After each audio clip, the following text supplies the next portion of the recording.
Bonjour, je voudrais vous présenter aujourd'hui un livre de Marc Delaunay, qui est professeur à l'ENS et qui est un grand philosophe, un grand traducteur aussi, grand spécialiste de philosophie allemande. Il a traduit à la fois des écrivains et des poètes comme Rilke ou des philosophes comme Rosenzweig, Kant et ainsi de suite, Cassirer. Le livre que je voudrais vous présenter s'appelle Peinture et philosophie, et il est publié aux éditions du Cerf. Alors, les rapports entre la philosophie et la peinture n'ont pas été toujours des rapports harmonieux, d'une certaine manière, contrairement d'ailleurs à ce qu'on pourrait attendre. La peinture n'a pas été considérée, elle a même été, depuis le début, depuis Platon, déconsidérée.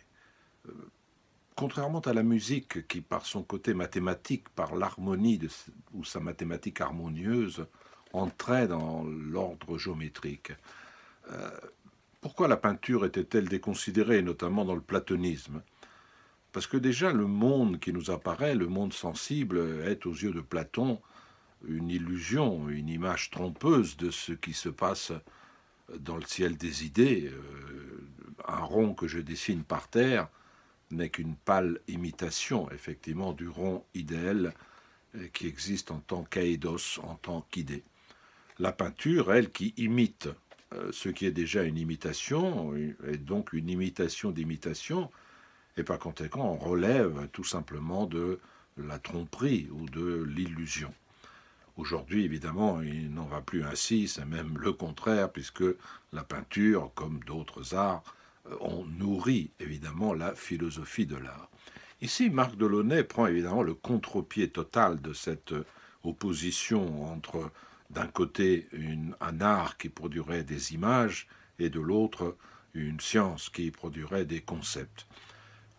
Il montre au contraire dans ce livre que la peinture est un façonnage de concepts.